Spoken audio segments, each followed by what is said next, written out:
আজকে আমরা একটা কমন সমস্যা নিয়ে কথা বলবো রক্তের, যেটা হলো থ্যালাসেমিয়া। অর্থাৎ থ্যালাসেমিয়া হলে কি করা, সব থ্যালাসেমিয়ায় কি চিকিৎসা দরকার আছে, অথবা আমরা কখন ব্লাড দেব, অথবা এটার কিউর করার জন্য কি কি চিকিৎসা আছে।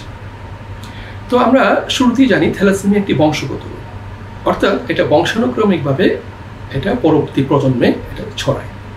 তো থ্যালাসেমিয়া আমাদের দেশে যে টাইপগুলো সবচেয়ে কমন, এটা হলো ই বিটা থ্যালাসেমিয়া, তারপরে আছে বিটা থ্যালাসেমিয়া আর হিমোগ্লোবিন ই ডিজিজ এবং আরও জটিল কম্বিনেশন। তো এই যে কথাগুলো বললাম, এগুলো অ্যাকচুয়ালি হইলে কি আতঙ্কগ্রস্ত হওয়ার মতো কিছু আছে? না। আমাদের দেশের যদি আমরা দেখি WHO হিসাব অনুযায়ী প্রায় 7% পপুলেশন এই থ্যালাসেমিয়ার জীবাণু বহন করছে। এটা বিভিন্ন কম্বিনেশনে হতে পারে। Beta thalassaemia trait, beta thalassaemia major, E beta thalassaemia, E trait এবং E disease, sickle cell trait, sickle cell disease, haemoglobin D trait, এগুলো মোটামুটি আমরা পেয়ে থাকি। তাহলে আমরা কি করব? অনেকেই আমরা দেখি যে ফলিক অ্যাসিড সারা জীবন খাচ্ছি, অনেকেই আমরা ব্লাড দিচ্ছি। তো অ্যাকচুয়ালি থ্যালাসেমিয়া যদি কেরিয়ার হয়, যদি বিটা থ্যালাসেমিয়া কেরিয়ার হয় বা যেটাকে আমরা ট্রেট বলি, অথবা থ্যালাসেমিয়া মাইনর বলি, যদি হিমোগ্লোবিন ই ট্রেট হয়, যদি হিমোগ্লোবিন ই ডিজিজ হয়, যদি হিমোগ্লোবিন ডি ট্রেট হয়, এগুলো কোনোটারই কোনো চিকিৎসার প্রয়োজন হয় না। অর্থাৎ এরা শুধুমাত্রই বাহক। এখানে একটা এক্সেপশন আছে যে হিমোগ্লোবিন ই ডিজিজ হলেও এরা বাহকের মতোই কাজ করে, অর্থাৎ এদের সাধারণত রক্ত দেওয়ার কোনো প্রয়োজন হয় না এবং এরা কোনো জটিল সমস্যায় ভোগে না। তো তাহলে এদের কি হয়?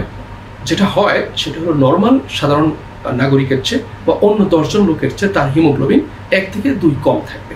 একজন মহিলার ক্ষেত্রে আসি, যে তার হিমোগ্লোবিন 12 বা 14 থাকার কথা, বা 13ই থাকলো, 12 বা 13, এক্ষেত্রে তার হিমোগ্লোবিন হয় 10 থেকে 11, অর্থাৎ 1 থেকে 2 থাকবে কম নর্মাল লেভেলের।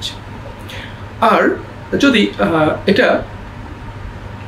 আমরা না বুঝি, তখন দেখা গেছে যে এক্ষেত্রে আমরা আয়রন ট্যাবলেট খাওয়া শুরু করি, যেটা একটা ভুল প্র্যাকটিস, অথবা ফলিক অ্যাসিড খাওয়া শুরু করি, এটাও একটা ভুল প্র্যাকটিস।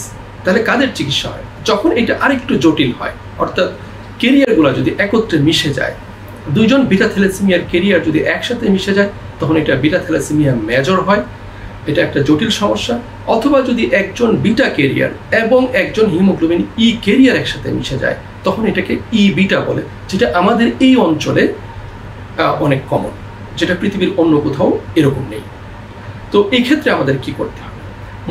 মনে রাখতে হবে যে এটা একটা জেনেটিক মেকআপ, অর্থাৎ যে জিনিসটা বৈশিষ্ট্যটা জন্মগতভাবে একবার হয়ে আসছে, এটা কিন্তু কোনোভাবেই কারেকশন হবে না।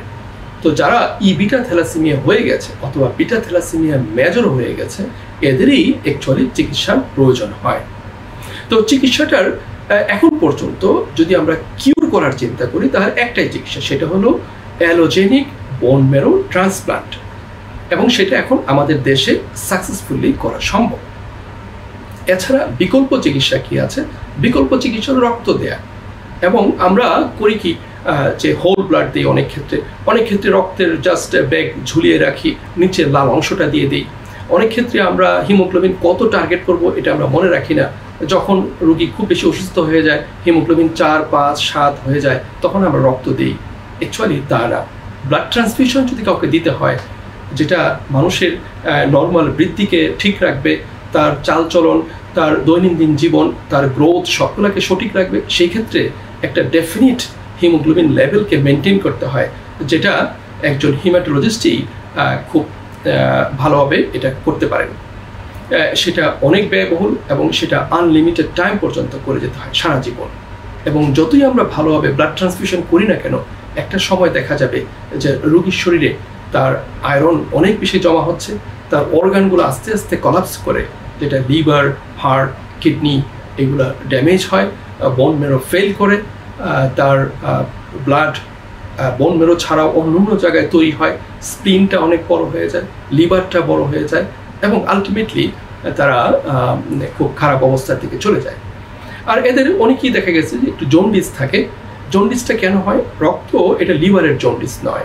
মনে রাখতে হবে এই জন্ডিসটা হলো যে রক্ত যে অধিক হারে ভেঙে যাচ্ছে নর্মাল একজন মানুষের চেয়ে তার রক্তটা একটু বেশি হারে ভাঙে, ফলে বিলিরুবিনটা বেড়ে যায়।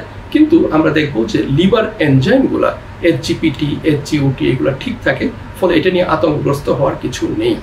আমাদের নর্মাল যারা আছে তাদের কি বিলিরুবিন থাকে না? অবশ্যই থাকে, 0.8 থেকে 1.2 পর্যন্ত, তার মানে এটা নর্মাল লেভেলে আছে।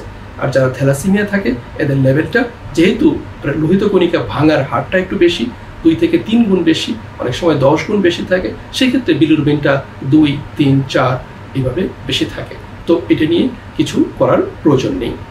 তাহলে আমরা আবার যদি চিন্তা করি যে একটা হলো জেনেটিক কাউন্সেলিং করা, যে পরবর্তী যে কেরিয়ার অবস্থায় আছে এখনো বিবাহিত হয়নি, তার বিয়ের সময় যাতে সে দেখে নেয় যাতে আরেকজন কেরিয়ারকে বা আরেকজন থ্যালাসেমিয়া পেশেন্টকে যাতে বিয়ে না করে, তাতে হবে পরবর্তী প্রজন্ম আর এই থ্যালাসেমিয়ায় সাফার করবে না বা একটা জটিল থ্যালাসেমিয়া ডিজিজ তৈরি হবে না। আর যার থ্যালাসেমিয়া হয়ে গেছে তার বোন মেরো ট্রান্সপ্লান্ট ছাড়া আর অন্য কোনো কিউরেটিভ চিকিৎসা নেই। বাট ভালো কথা হলো যে এই স্বল্প ব্যয় এই অ্যালোজেনিক বোন মেরো ট্রান্সপ্লান্টটা আমাদের দেশেই সম্ভব, এবং যদি কারো ডোনার না থাকে, ভাই বোন সবাই কেরিয়ার থাকে, তাহলে আমরা হ্যাপ্লো ট্রান্সপ্লান্টও করতে পারি, অর্থাৎ অর্ধেক ম্যাচ হলেই আমরা এই ট্রান্সপ্লান্টটা করতে পারি। এদের সাকসেস রেট অনেক হাই, অ্যাবাউট 80% পেশেন্ট পুরোপুরি ভালো হয়ে যায়। এটা অনেক আশার কথা, এবং আমার মনে হয় যে যারা থ্যালাসেমিয়াতে ভুগছেন, অনেক মনের কষ্টে আছেন, টেনশনে আছেন, তাদের আর টেনশন করার কোনো প্রয়োজন নেই। যাদের সামর্থ্য আছে তারা বোন মেরো ট্রান্সপ্লান্টে যাবেন, আর যারা বিভিন্ন কেরিয়ার আছেন তারা সঠিকভাবে চললে স্বাভাবিক জীবনযাপন মেনে চলতে পারবেন, এবং অন্য মানুষের থেকে আপনারা কোনো অংশেই কম নয়, এবং সমাজে আপনাদের কন্ট্রিবিউশন অন্য মানুষের মতোই থাকবে। সবাইকে ধন্যবাদ। আল্লাহ হাফিজ।